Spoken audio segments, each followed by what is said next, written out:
No, there's just like some vivid imagery in here where I was like, I will never forget this. I think that what's really difficult about this particular book is they continue to get the best edit. That's continuous. Yeah. And I don't think Yeah. that it's about vilification, but I think it's about lifting the veil and understanding that Mm-hmm. everybody has autonomy, regardless of how the society seems to be set up from the outside. That autonomy is Right. very much there, very much within the Right. grasp. I'm like, you guys would not be participating in this if it did not benefit you.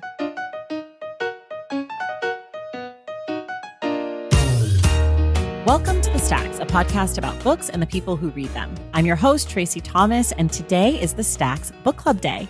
This month, we are discussing They Were Her Property, White Women as Slave Owners in the American South by Stephanie E. Jones Rogers with our returning guest, author and journalist, Tembe Denton Hurst. This groundbreaking work of history challenges the long-standing narrative that white women were passive bystanders to slavery, revealing the ways they actively participated in and profited from the institution. Tembe and I talk about the economics of all of this, the violence, the cruelty, and the idea of slave mastery. Be sure to listen to the end of today's episode to find out what our April book club pick will be. Everything we talk about on each episode of The Stacks can be found in the link in the show notes. If you love this podcast and you want inside access to it, there are two great ways to do that. You can go to patreon.com/thestacks to join our readerly community, or you can go to tracythomas.substack.com to subscribe to my newsletter. Both of these places get you inside access, and they help me make this podcast every single week. Okay, now it's time for my conversation with Tembe Denton Hurst about They Were Her Property by Stephanie E. Jones Rogers.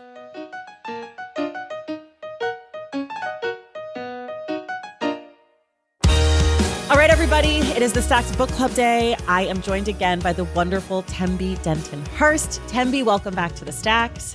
Hi, thank you for having me times two. Yes, thank you for coming back. Thanks for showing up for the second time and not standing me up. We are reading this month, They Were Her Property, White Women as Slave Owners in the American South by Stephanie E. Jones Rogers. I will say this up front to people. There's no spoilers here because this is a history book, but we are going to talk about the book in detail. So if you didn't read it and you are worried about being spoiled about the 1830s, 40s, and post-slavery days, go ahead and pause. But otherwise, let's dive right in. Tembe, we always sort of start in the same place for book club, which is generally overall, what did you think of the book? I liked it a lot. I think that in some ways, and this is no shade to Stephanie, I think that she just was consistently reinforcing the same ideas throughout the book. So I will say that not that it's repetitive, but it's and it's not even dense, but it is just kind of a lot of her saying, here is my point in the first paragraph, and I'm going to continue to show you various instances of when this happened to back up and like refute the scholarship that kind of speaks to the contrary. Beyond that, though, I really liked it. I think it's a very unflinching kind of book that does not pull back and shy away from the realities of what was going on at that time. And I think that it's something that people should be reading, or at least at the very minimum, just be aware of. Like, I'm like, even just read the intro. You know, I will say, I think in the point of it being, I don't like to use the word repetitive, but just the point that she makes in the beginning is a through line throughout the book. So I think that even knowing the through line, understanding the through line would be helpful if someone did want to tackle the whole thing. Yeah, I think I agree about that. So overall, I mean, I think this is like kind of a wow of a book as far as like the research and the detail of what Stephanie E. Jones Rogers like puts on the page. She is digging deep. She is going to the archive. She is finding sources. And to me, it is a big wow. I do think it's a touch repetitive, but I want to talk about why that is. I think that's where we should probably start after this little bit. I think that like my big takeaway is just like, we really just don't know our history. We're sure. not taught it. And by we, I mean broadly American citizens. I don't mean like, I know there are people who know this information. I know there are people who've had teachers who have taught them and all of that. But like broadly, the fact that this book exists and she's refuting all these other scholars is just like, wow. So we were just teaching and like academics were just researching a history that maybe just wasn't what happened. And I think that's really crazy, and also just like how regular the institution of slavery was, like how every day the shit was I know that, right? Like I know that's what society was, but reading about it really shook something in me of just like the everyday mundanity of owning other humans who were the rock and center of the economy. Is just like felt crazy to me. Absolutely. I think what I found really interesting too was that what I think she really gets at, and I really liked, was that she, by presenting the kind of opposite, not the preceding scholarship that kind of tries to conceal the role of white women in the South, and it's like the infantilization is always happening, and this kind of presumed innocence or crafting innocence is something that's happening at every single level. And so I do think it's helpful, because I think that reading this hopefully would make people more critical of the content that they're consuming, even outside the context of this book, and not just relying on certain narratives to define the way that they perceive a person's actions. I think I wrote in, like, I have so many notes in here, and one of the things that I kept writing was just like, oh wow, like the Innocence Project has been going on for a very long time. Like this idea of, and like these kind of the patriarchal bias, which I think works two ways. Like I think, yes, obviously on the bigger, in like a bigger sense, and the way that we talk about it most often is the way that the patriarchy kind of restricts and delays progress for women, and like curtails a lot of their ambition and all of those things. But then I think we talk about less often, more now, but I think we talk about less often is the way that it protects and continues to refuse to hold accountable an entire group of people who are actively benefiting. And I think when we talk about, we talk about the election and like how white women broke for Trump, like in this massive number, and people, I think Black women were not necessarily surprised. We're like, we know that this will happen again. But I think that there were like a lot of white women, liberal white women, who were like, I'm so perplexed. And I think you read things like, they were her property, and you understand that these things, like, not only are these women aware and intelligent, they understand that these institutions are set up to protect them, regardless of how it has to look outside to other people. Because so much of the book is about the interior life of these slave owning women, and how even when their power kind of, and there were times when the power was very public and people were aware, which I think is part of the case that she's making. But there were also instances that she pointed out where the power was like a little bit more hidden, or she was using like various representatives in order to like do her business more public facing, but ultimately she was the one pulling the strings behind closed doors, or, she had all of this interior power within the home. And so I think it really does blow open and refute that notion of, like, well, like white women were too genteel, and like we're just there, and whatever cruelty was happening was like not really, doled out by them, or, that kind of that narrative, or this just kind of like they were innocent.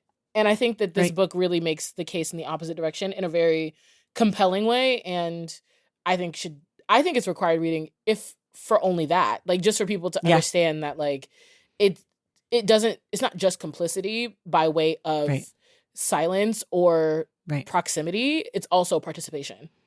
Yeah. I think to your point, I mean, you made some really great points. One of the things is like, this book really shows how systemic this is, like in the sense that it's part of the system. The system has a caveat for white women to be able to be abusive mistresses, and also to have the cover of being a docile, gentle woman. And I think one of the sort of tricks of white American patriarchy is that it does carve out a space for women to perpetuate it and still be able to have like plausible deniability, because it is essential to the furthering of the patriarchy, right? Mm-hmm. Because women have to have white babies. Mm-hmm. And if you don't have those people on board with your system, you don't have new little patriarch monsters running around, right? Like if the white women decide we're not having babies, we're not continuing this, we're not teaching our children this, the system falls apart. It is contingent on women. In the same way that slavery, as we find out throughout this book and as we know, is contingent on the bodies of Black women and their ability to have children. But the other thing that you brought up that I think is really interesting and we should definitely talk about is the inside outside of all of this, the what happens behind closed doors versus what is allowed to be seen outside, including what history is allowed to be continued to be taught, as opposed to what history is, what things are lost to history, what things we couldn't find. You know, we think this, we think that. And Stephanie is like, nah, bitch, I got the quote for this. Like, this happened. This is what they said. Mm-hmm. But before we get into that, I want to talk about the academia of all of this, because as we were reading this with the Stacks Pack on Discord, there was a lot of conversation about the repetition in the book, and how she would make a point 6 times when maybe she only had to make the point 2 times. And I thought a lot about this. I also reached out to my sister, who is a professor of ethnic studies at Tufts. And I asked her some questions because I wanted to make sure that what I'm about to say was correct and fair to Stephanie E. Jones Rogers and her work. But one of the jobs of academic writing is that you have to further some sort of point. You have to have a point. And your work is beholden to a certain amount of citing and evidence. And I guess this is especially true for historians. And they have to have a burden of proof from the archive that has to stand up to peer review. So other experts have to read your work and feel convinced that your arguments are supported by actual evidence. It can't just be like, I extrapolated this. It has to be like, they said this, they said that. I mean, they can extrapolate a little bit, but there is like a real requirement that you cite your work. And one of the things that my sister said that I thought was really interesting is that oftentimes historians now who are telling the stories of oppressed people feel an extra responsibility to tell their stories in detail because their stories had been suppressed. And Stephanie E. Jones Rogers talks about that in the introduction, about her choice to use the conversations that formerly enslaved people had as they were cataloging and being interviewed throughout the 1930s. And I think that point is really important to what she's doing in the book, that she's really saying, okay, I've made my point, but I need to make sure that the people were making this point in real time, who have been overlooked by historian X, Y, and Z, that they also get their chance to make their point, which can feel maybe a little bit repetitive. But I think as far as like a history text, it's important because this book goes into some sort of archive. It becomes the next generation of history. And so I think like reading this book just as like a person reading the book and not thinking about the book as like a document for future historians to look at, it's doing 2 different things. And I think it's important sort of to just like call that, just to bring that forward for readers. Absolutely. I think people going into it should definitely be aware that it's an academic text. And like, I got my master's in English, and so I'm like very used to reading kind of academic stuff, but usually in the English crit like space. And so there is a lot more extrapolation in that environment, because it's like, oh, we're going to unpack Beloved and like think about what are the signifier, like what does this signify? What does that signify? And it'll be like, I love an academic title, because it'll be like, like for example, like with Toni Morrison's Playing in the Dark, Whiteness in the Literary Imagination, like that is, I think it's like academic light, like it's fairly accessible, but I think that that's like a perfect example of a literary criticism text that could be used like in an academic setting for someone to understand like how things are operating on the textual level. And even in there, like she's a lot freer with just, she said, I'm gonna make my point one time and I'm gonna say nothing else. But to your point, like what Stephanie E. Jones Rogers has to do, like you said, is essentially provide, not just make her argument, but also create like a bibliography for future people who would like to do deeper research or would like to expand this conversation. Because there's a lot of ways that this conversation could have went. It could have, you could be talking about like an antebellum time. You could be talking about you like if someone wanted to write about like white women and the way that they operated post the Emancipation Proclamation, they could start here. Like every chapter heading that she has could be its own jump off specialized research paper for a young historian or just someone who was interested in the field that wanted to have like go deeper, think bigger, or just be more, not even go bigger, but just like go deeper in the one specific section. Yeah. Yeah. Or use it as an opportunity. Like she brings up so many names. Like there's a lot of stories that you could go investigate if you wanted to. So yeah. I'm pro the fact that she was very repetitive because it really drives the point home. But I just think for the average reader, it's like that's why I'm like, that's why my initial I get reaction. it. I understand. Yeah, people were like, if repetitive. I mean, not only does it drive the point home, but one of her big points is that this was common. Yes. So to make that point, she has to have 10 citations, not just 2, because then you could just be like, oh, this is only 2 points. The other thing that I wanted to bring forward that Sarah, my sister, mentioned was that this is Stephanie's first book. And so she was a tenure track.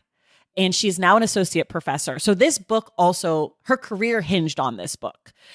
To get her tenure, she had to write this book. It had to be received by her peers in a certain way. And so there might also have been a sense of like, I'm going to prove the shit out of this so that I can get that job security in a way that maybe her second or third book, if she continues to publish in academic spaces as opposed to traditional publishing, whatever, trade publishing, might read differently. But that this first book is a huge thing for academics to get under their belt in order to make sure that they get tenure and have that job security. So in addition to like wanting the book to be good, she also had a lot of other pressures like going into it that might have been like, okay, let's put that citation there. Like, I don't want Mr. Tenure Track guy to tell me this or that. And then the other piece of the academic that is less of about the repetition, but more, I was obsessed with how many people she named and was like, you might think this as historian XYZ did, but actually that person was wrong. No, let me tell you why. She was just like, shade. I love it here.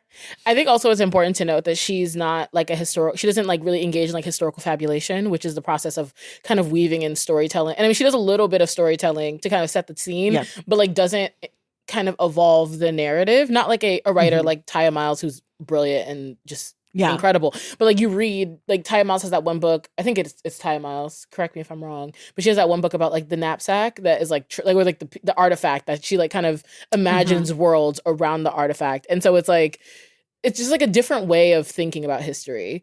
That like this is very much like you could probably line it up next to all of the documents and then have like she's not like imagining anything in this. She's not sensing, like she's not giving voice to anybody. She's like, no, I'm gonna let them say it and you guys do with that information what you will, kind of thing. So totally, I think that like and I could like Taya Miles, for example, I think her work is very crossover friendly because it's it is that kind of thing, whereas this is very academic. And I think it's good if you want to debate somebody on a Friday night and be like, and I can actually point to this and that. This exact line. And that. I liked it though. Exactly. Yeah, I did too. Okay, so I just wanted to make sure we did that talking about the rest of the book because I wanted to make sure that people's like concerns or questions around the style were addressed. Now, I want to talk about this idea of mastery. To me, this was like a real mind-blowing word situation. I had never thought about a slave master or mistress as the master of anything. Like I thought of like the word master as like the person who's in charge on the plantation, but not that they had mastery, like that they had like it was mastered the art. Yes. That it was a skill and a talent and something that you could improve. And the idea that there's like pamphlets and books of being like, do this, magazines, do that. And magazine and like a junior. Like they had like a junior version like of it. It's like Cosmo slave mistress. I'm like, wait, what? But like the idea, I mean, I think maybe if you had asked me, I would have been like, yes, some slave masters were better than others at the job of owning humans and running a plantation. But the idea that like these people, as abhorrent as it is, were masterful in their ability to abuse and exploit human labor to run a business, like all like these pieces of it, that was really like perspective changing for me. Yeah. And like that there could have been, as considered by the other people of the time, a skill to this, that some people are like cut out for the job and some people aren't, or like, and that you train your children from a young age to be ready to do this work. I don't know, like that shifted something in me. Yeah, I think it's interesting. I think I kind of had a little bit of a different thing going in because I understood, especially, okay, so because I read Playing in the Dark, Whiteness in the Literary Imagination, one of the things that Morrison talks about in that book is how like these manifest destiny style novels that exist. And there's this one, I can't remember what it was called, but she was talking about how he was like, he went to England, like did all this stuff, like was very like learned and whatever, like basically was like a gentleman, but never really felt like a real gentleman or like really like nobility until he came to the South, owned slaves, started a plantation. And like, then he really felt like he was civilized or he was like better. And so because of that, I was like, yeah, I mean, there had to be an entire economy around this, or this idea of like, there's a class and status thing, one with being landowning, two with the amount of like, slaves you own. Because I think in our minds, as perverse as this sounds, the only people that they kind of venerate the people who own the biggest plantations in a way. Yeah. Like even if they try to pretend that it's like they're not like proud of it. Like these are the things that get turned into historical sites. Like these are places of like immense wealth. And I think that it's similar to having a kingdom or like, it's like, to me, like slavery in the South feels like the most resembles most closely these like mini fiefdoms or like fiefdoms. Like these mini kingdoms. I don't know. I think people kind of frame the slave owners in their minds, especially now, as this kind of like, or the way people look at the South and like look down at the South is like backwards or whatever it is. Right. Like this was the economic engine of America, of the country. And so because of that, I'm like, yeah, these people were, I'm not surprised that they had a whole entire culture around like the business. Cause it's like the Wall Street Journal, you know what I mean? Like, we have all, there's like, they make plunder and all this stuff sexy. Like, so I'm like, I'm not shocked because I'm like, that's kind of just like, it feels like just like an earlier version of certain things that we have now. I mean, like even, and like, for example, like I'm a meat eater for sure, but like there's people who would look at like animal husbandry and the various ways around animal husbandry. And they're like, I don't like slaughterhouses. I prefer like this grass finished cow, but like the cow dies regardless. Right. Like, right. And so I think it's kind of, and I don't think that they're exactly comparative because obviously humans versus animals and things like that. But I just think that like there is an entire, like there always are, I think, not only rituals, but like culture around. Right. Well, they had to build an entire economy around the thing. Yeah. Like not like a whole or an entire industry around the economy or whatever. Like there's like a tertiary economy. Yeah. Like you could be employed in the world of slavery, but like you're a slave, you're beat slavery journalism or whatever, right? Like you don't necessarily, I mean, you don't have to own anybody. You don't have to be an overseer. You could just be the guy or gal who finds hot tips on how to wet nurse or whatever. And like, I think like that piece of it was shocking to me, but also just, I had never thought about the word master as implying that you could be masterful at the job, if that makes sense. Like I just hadn't thought of that second meaning of master. It just was like master is what they called people who own slaves.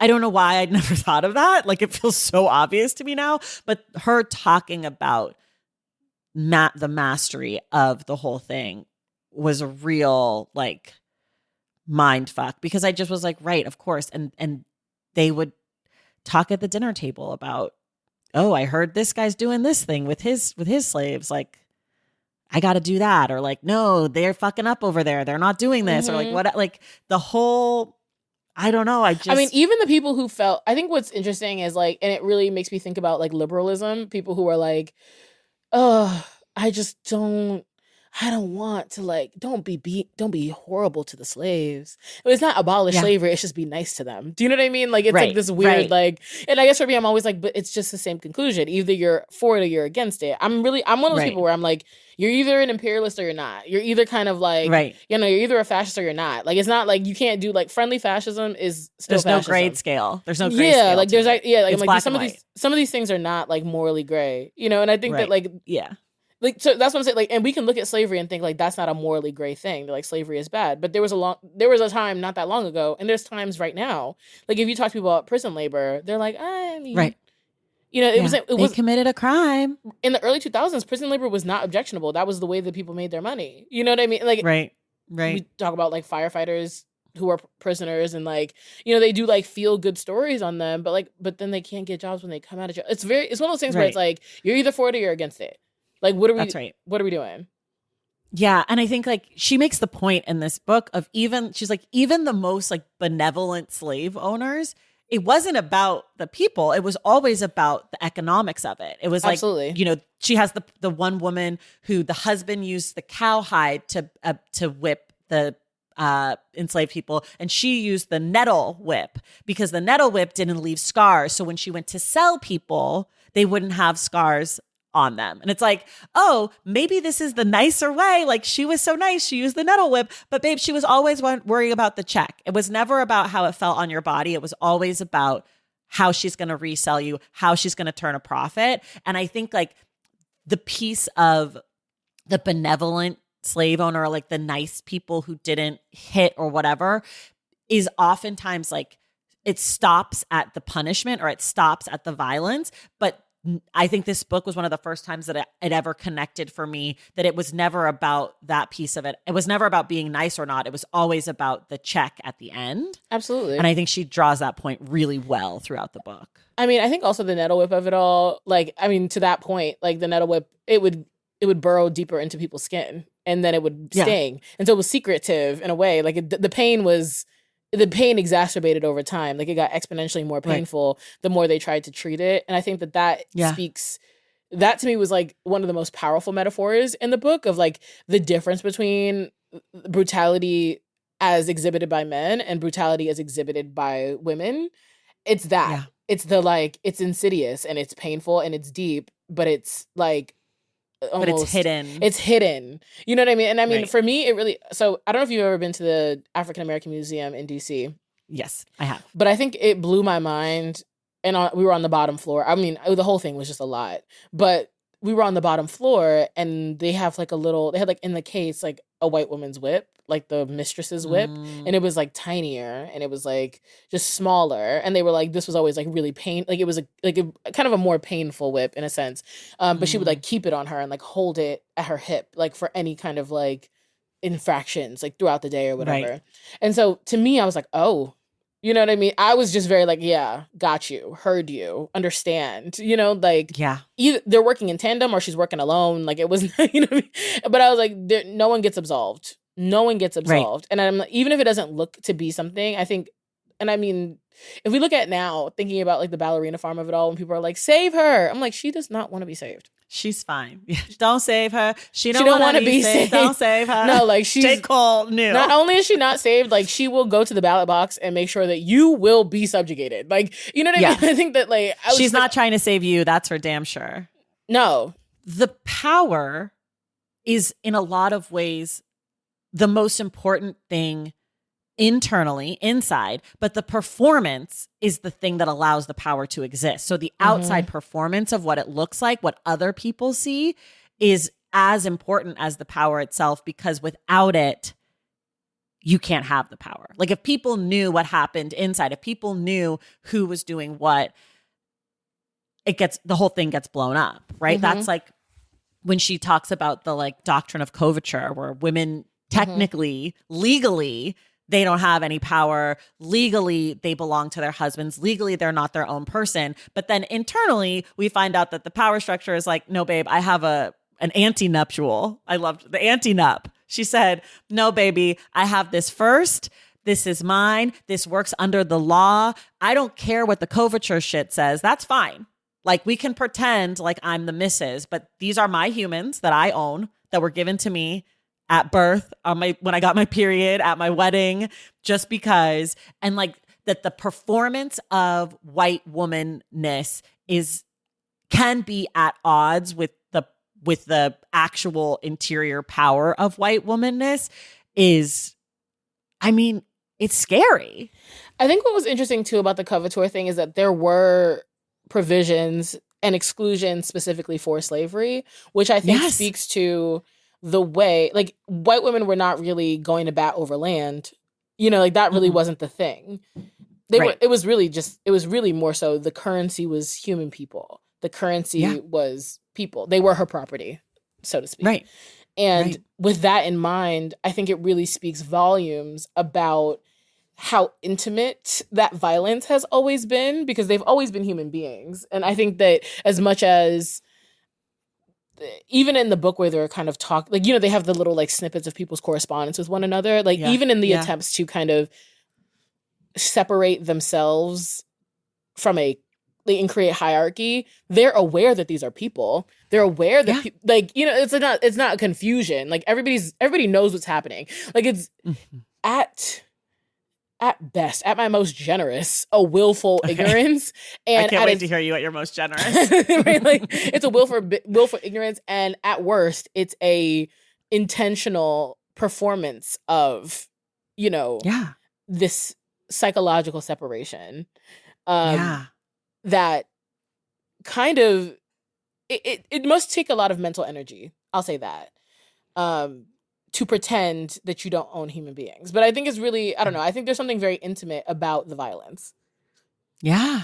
I mean, I think the mental gymnastics of this whole thing there were moments in the book where I was like, do you remember the quote the woman had where she was like, well, there's always going to be a subservient race. And if we were the subservient race, like I would be fine. Like I'd be totally fine if people owned me and did to me what I do.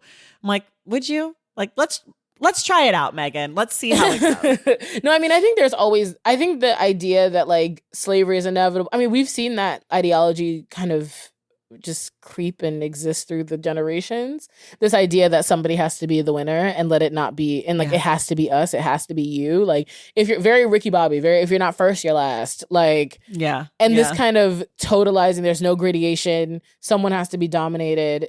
We know who should be dominated. All of this language, you see the most expressive version of that in this book. And then you also see just how honestly at odds that thinking is with how people live in every day. Like I think we think about slavery, that era, and think that I don't know, it all feels very flattened into one. And because we weren't around, I think that's part of it. And obviously the brutality was there and like consistent, but it's like you said, people lived normal lives around the brutality. It was normal. It was normal for them. Yeah. And so they would probably pass judgment upon people who were killing their slaves, but that wouldn't necessarily stop them from spending time with them. That wouldn't stop them from breaking bread with those people. That wouldn't stop that. You know, they weren't shunned by the community for that. Right. I think like to the point of like the punishment, I guess like one of the things that this book it makes hard for me is, on one hand, I fully understand how we got here and where we are now. And on the other hand, I'm just like, so we really just said white women can do whatever the fuck they want, and we're going to say that they're lovely, demure, kind people. You know, like they just got like the best edit ever in the history of human beings. Yeah, absolutely. Like, because I think that's the thing. It's like, that's the contract. And I think that we have to, I think as Black women and as Black people in general, we have to stop thinking that we factor in at all. Because again, it's always been a drama of the domestic sphere. And everybody else who is not within the domestic sphere, everybody who's not human, aka non-white people, they don't really factor in to they're not consequential. So like the slave dies, that's a loss of wealth. That's not like, oh, a human being is gone. If the husband dies, then a person died. You know what I mean? And so it's of course they get the best edit because the subject, like them being equals, is negative for the man, like, you know, for maintaining the patriarchal structure, for maintaining that. But like that's really just between them. Like they have always been infighting. That has very little to do with the rest of us. And so I think that's why like we saw like with the feminist movements, it only gets to a certain point, and then it's like, oh, well, you just extracted the labor from Black women and like Black feminists and use them for your aims, and then eventually abandon them. Or we see I will cut my arm off before I let the nigger vote. Like we see all of that stuff because it's like it's not about us. Even it's always about the own. Like it's like it's infighting. Like it's not really. So for me, I'm always just like, I never really see myself as like being in deep alignment with like people. I'm like, I can't trust that you are not low key. Right.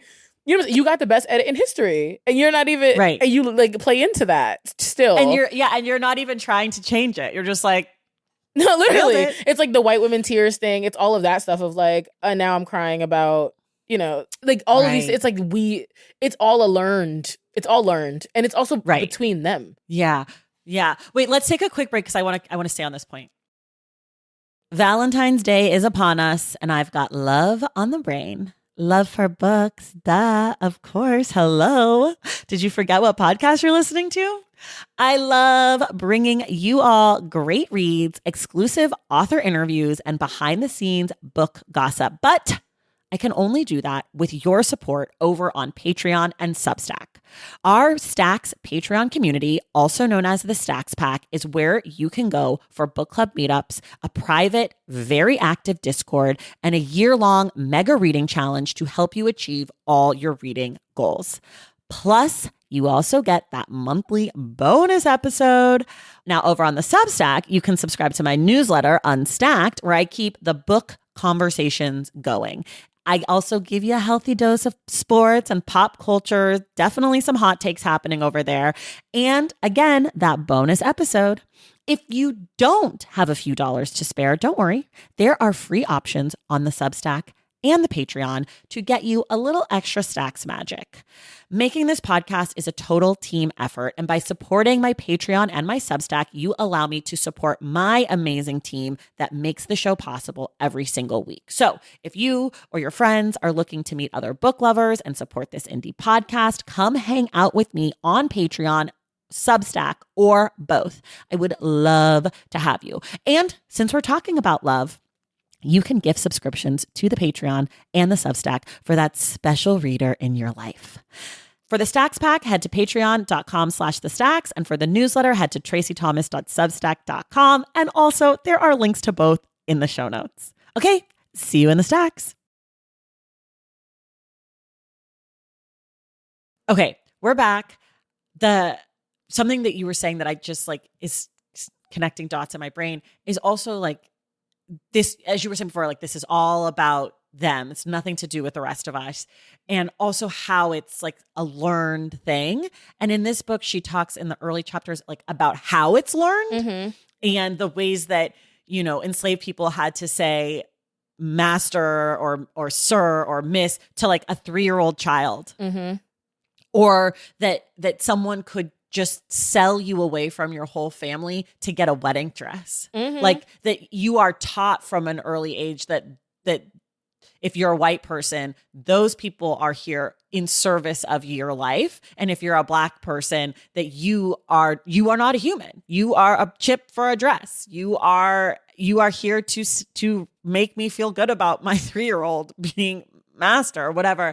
And like, I don't know, those are some of that early stuff of like how it was done, how you build a system like this and how you perpetuate it through generations. I mean, the passing of enslaved people from generation of a family, different households. Like we read husband, slave, master, wife, master, slave, husband, wife. And they talk, that's like a big piece of the story is like Ellen Craft. She belongs to the dad, but lives with the daughter and then to the husband and the uncle and this and that. And it also happens with Frederick Douglass. Like he's passed around throughout a family when he's enslaved, like brother-in-law and this and that. But like that there are women who belonged to the mother, then the daughter, then the grandchild, all in their lifetime, and were passed down at weddings and stuff. Like, I mean, the thing is, like, I don't know. I don't have a. There's so many ways that there has been a way to civilize, like, kind of whitewash and gussy up the brutality. I mean, having a ceremony for the slaves to be passed on is quite literally insane. Yeah. It's and like the wedding where it was like 50 and 50. Yeah, I was like, this is crazy. I was like, insane. What was the fucking dowry? I mean, at the end of the book, she gives a dollar value of like someone said, I just bought this right before the Civil War. And the woman's like, I just bought this person for $1,200. And she says that person in today's money would be $36,000.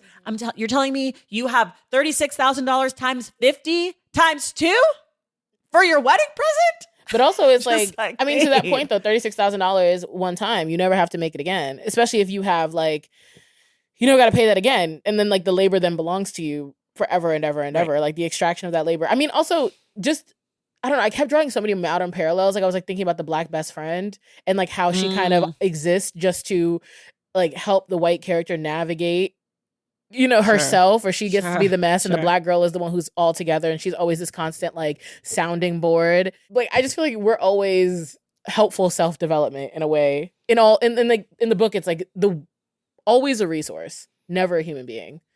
And so that's and we see that play out even up till right now. You know what I mean? Like, yeah. And I think that, and so I just think that was really interesting. But to your point about the children, I mean, the kids getting to beat the slaves was crazy. The brutality of it all. The one where they were like rocking over the lady's face and broke her face. Oh my God. That was insane. That was insane. You know, there's just like some vivid imagery in here where I was like, I will never forget this. And I don't know. I think that what's really difficult about this particular book is that, like you said, they continue to get the best edit. That's continuous. Yeah. And I don't think that it's about vilification, but I think it's about lifting the veil and understanding that everybody has autonomy, regardless of how the society seems to be set up from the outside. That autonomy is very much there, very much within the grasp.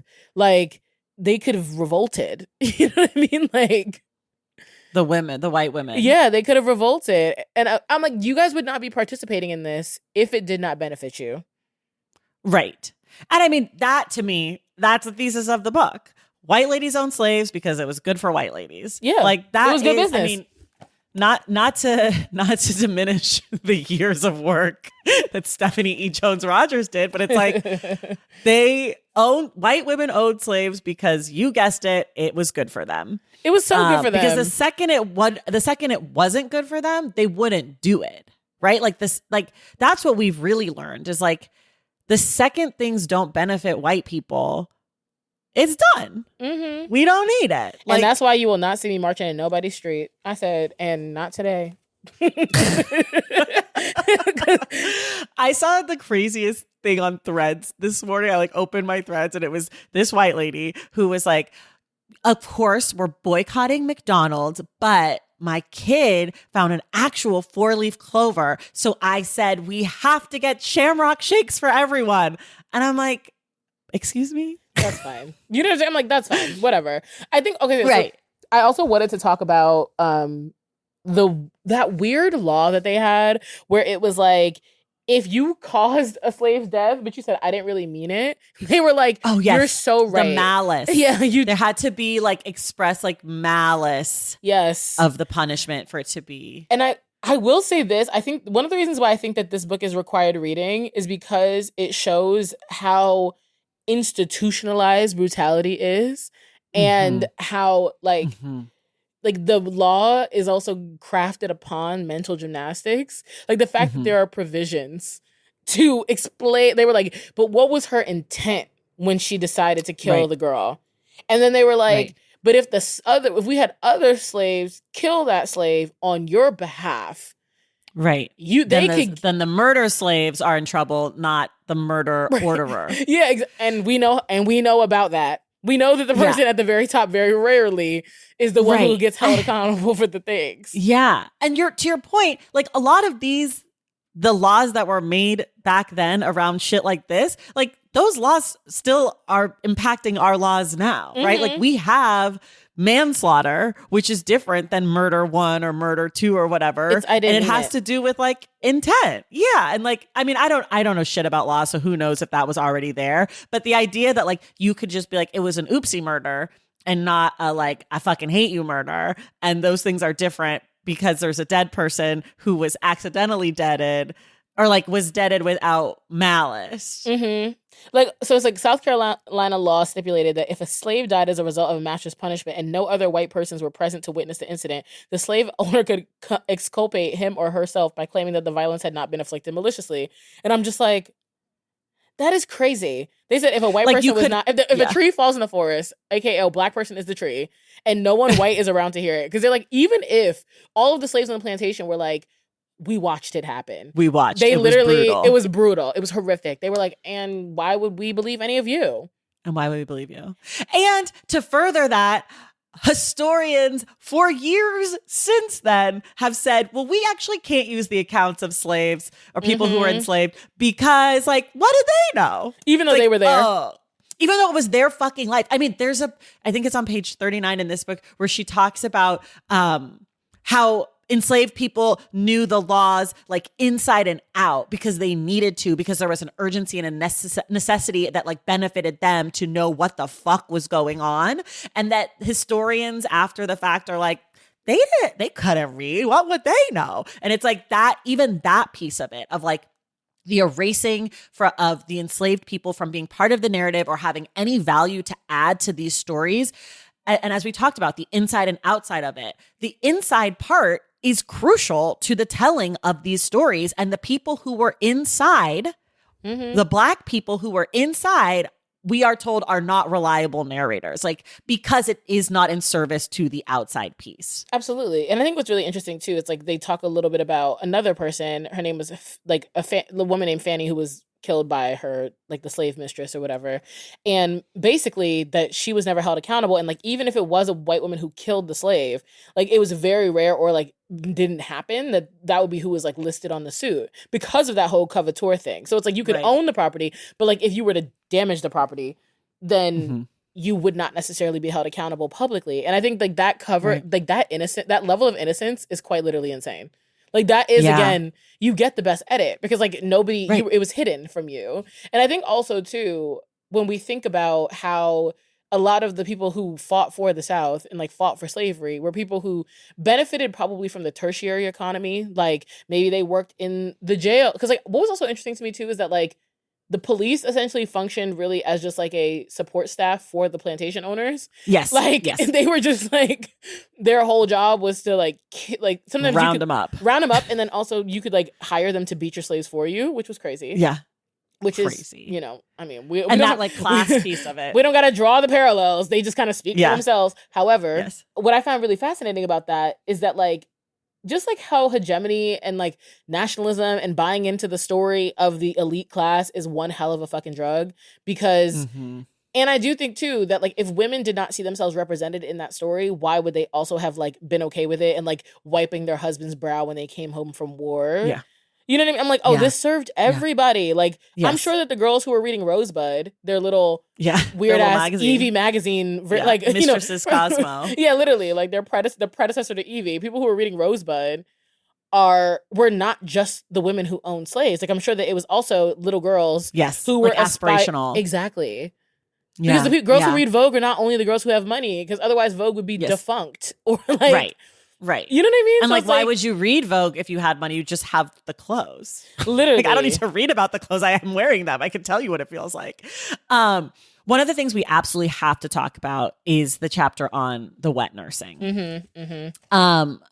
We talked earlier a little bit about mental gymnastics. I think this is a chapter that required certainly some mental gymnastics from the white folks, because, you know, morally this becomes quite a conundrum if you believe that Black people are subhuman and stupid and lazy and all of these things, and you also believe that the essence of a human is passed down through their breast milk.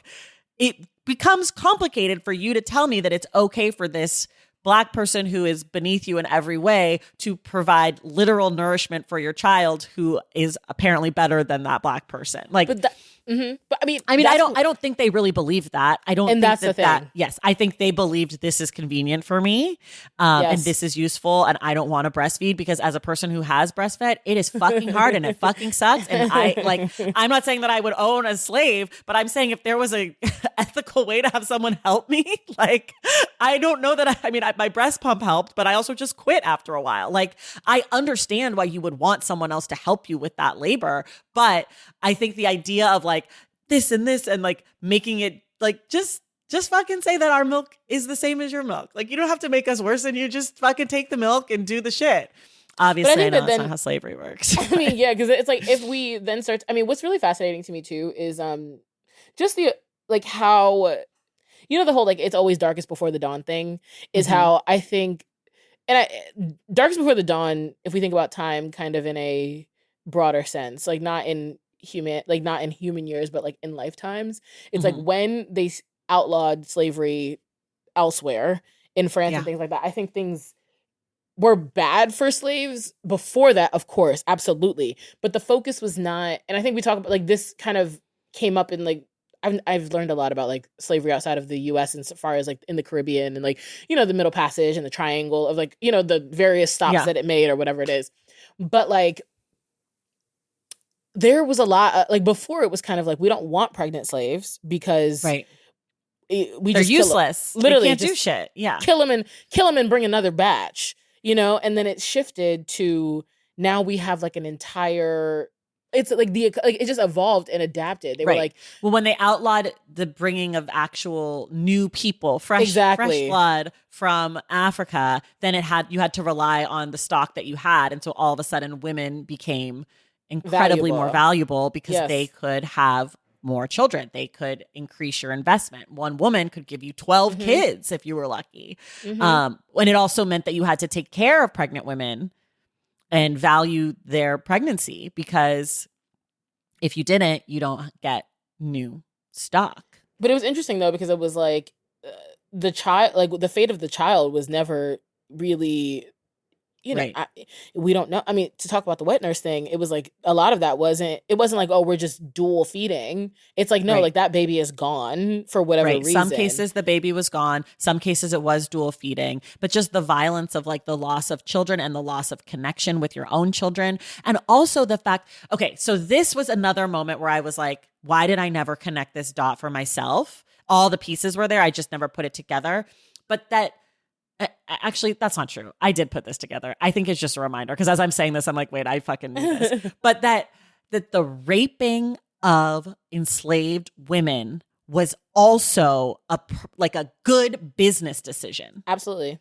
And that you needed to keep your wet nurses pregnant so that there was a supply of breast milk.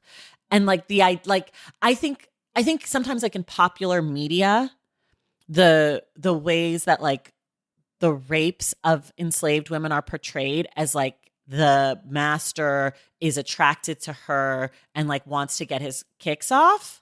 And I think that there was a much more calculated version of that this book drove home.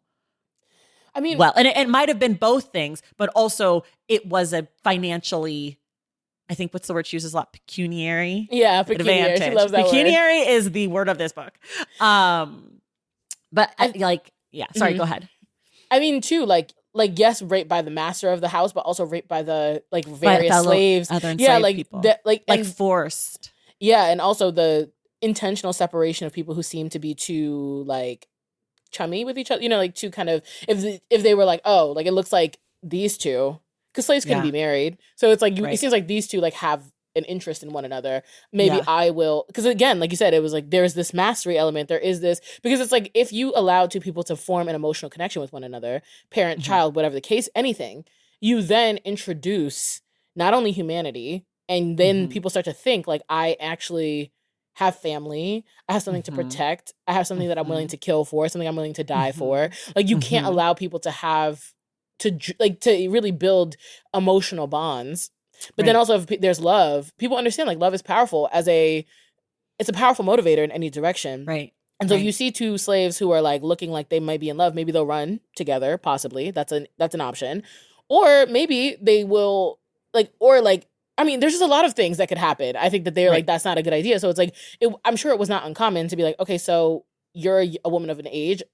I'm going to cut whatever you have off going. I'm going to sell him away.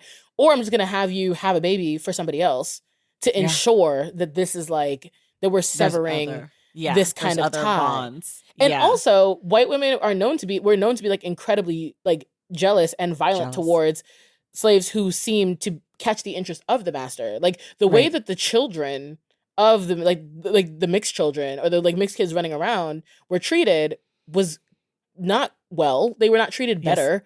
Like that was also a whole thing. And I think too, like, I mean, even the miscegenation laws of like post-slavery of like banning, you know, interracial couples. I'm like, laws are really usually reactionary. And so those things, like a law that is saying you can't murder your slave is because there was a lot of slave murdering going on. People are doing that. Like a law that's saying you can't, like, we don't want people to be mixed is because of the fact, like, we don't want like biracial children is because there's a lot of biracial kids running around. And that's because of like slavery. Me. But you know what I'm saying? Like it's my biracial ass. They were like, no, Tracy, go home. You know what I mean? Though it's like those things are always so reactionary. And so I just found it very fascinating to like, and to your point, like you were saying, like they had to be good enough to nurse the child. It's like everybody knows that they're human. Everybody knows this. We're all aware. Right. This is also just, this is a performance of the highest. You can and tell me it's order. subhuman, but you can't, but if we're subhuman, explain to me why you don't take your baby to nurse on the cow in the barn. Mm-hmm. Right? Like we know that Black people are humans because we know that they can nurse our children. We know that they can be impregnated by us. Like, so, I mean, it's just again, the convenience of like the lie.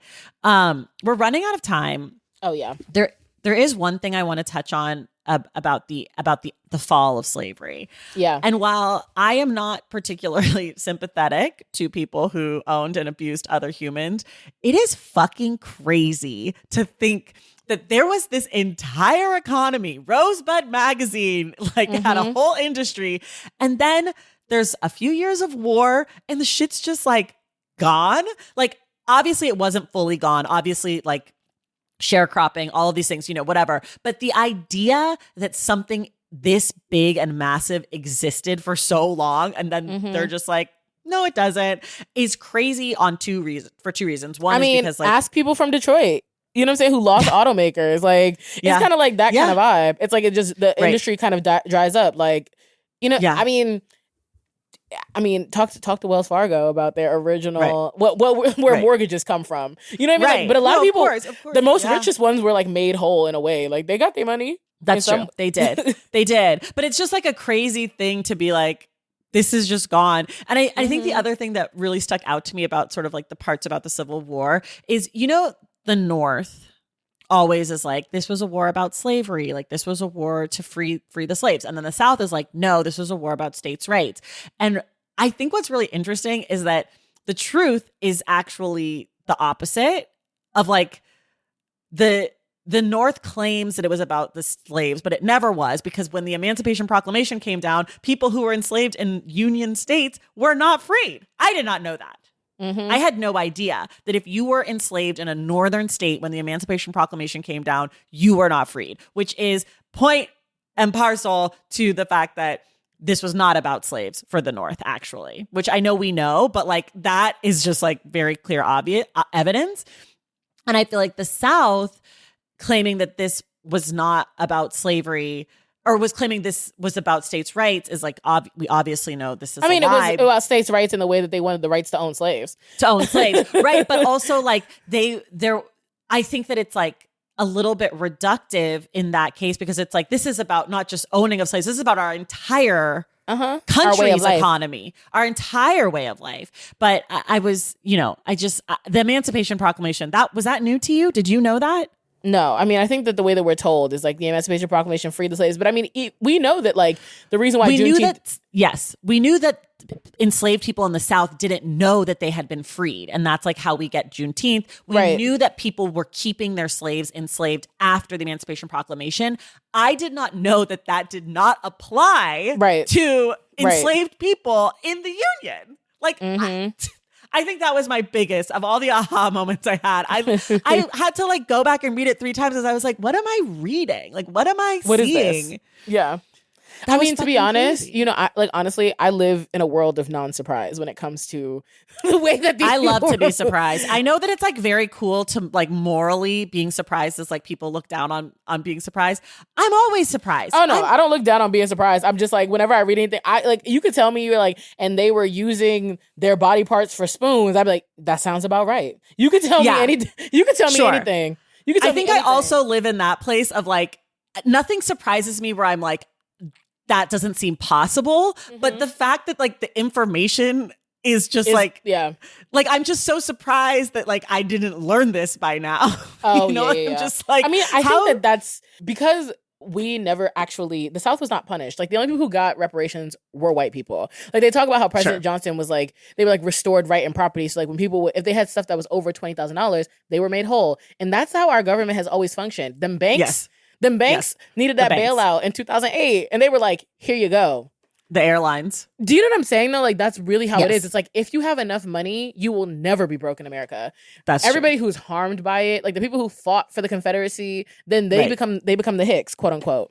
Right. They become they become backwards. They become this, they become that. The people who were fighting essentially for their way of life because that tertiary economy, what we're talking about, that tertiary economy that benefited them, they got fucked over. But the people who had the money, they still got the money. Also, the idea of it has to be North versus South. The North wins.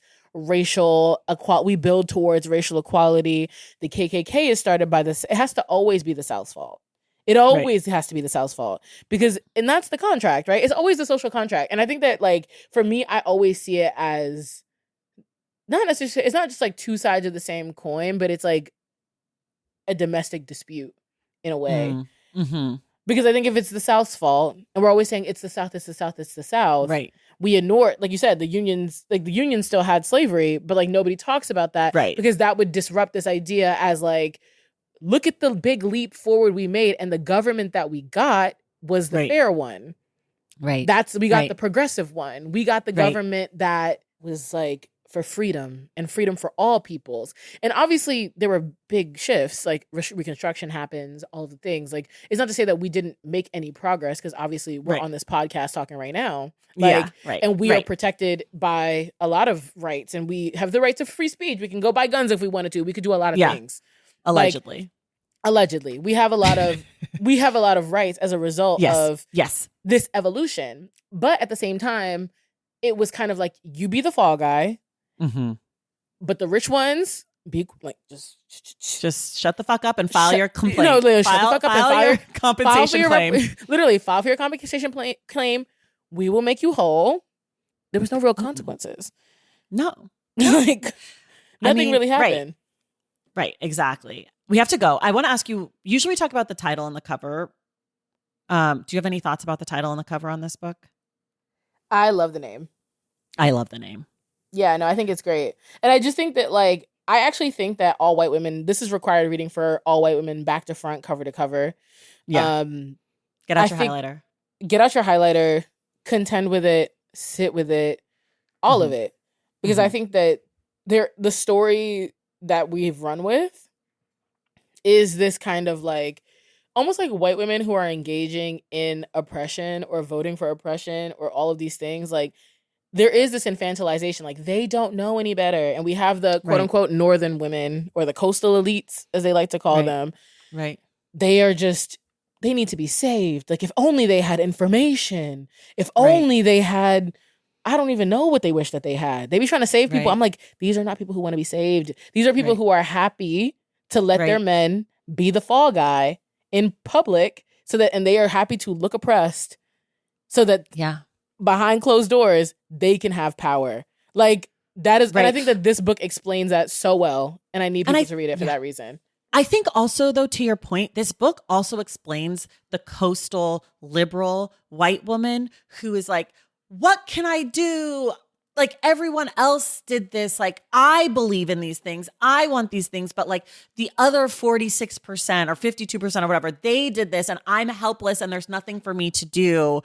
I think that also, that point of view, the like good white woman is in this book, right? Like that you good white woman you are not separate from the bad white women. I mean, not only are they not separate, I think that these white women are essentially pioneers for the white women as a whole. I mean, to your point about the edit, like they get the best edit in the world, inclusive of the white women who wielded their power openly or wielded their power via the men who kind of take the fall for them, essentially, or like look to be the ones pulling the strings, being the ones in charge. So it's like this book to me really illuminates the ways that people will jump through in extraordinary hoops and even lie to manufacture innocence, even when there's evidence to the contrary.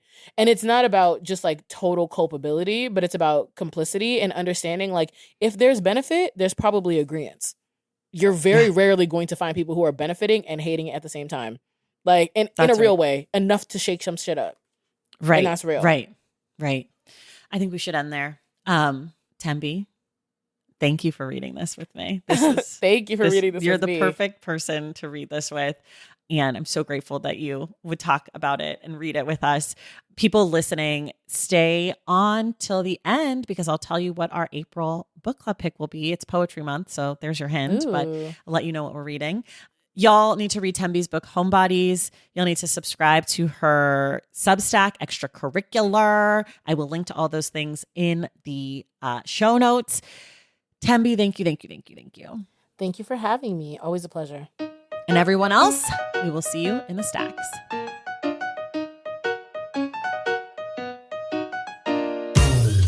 All right, y'all, that does it for us this week. Thank you so much for listening. And thank you again to Tembe Denton Hurst for joining the show. Now it's the moment you've been waiting for, our announcement of our April book club pick. It's Poetry Month. We are going to continue our poetry tradition and read Blessing the Boats, New and Selected Poems, 1988 through 2000 by Lucille Clifton. This collection brings together some of Clifton's most powerful and celebrated poetry, showcasing her sharp, moving, and deeply insightful voice.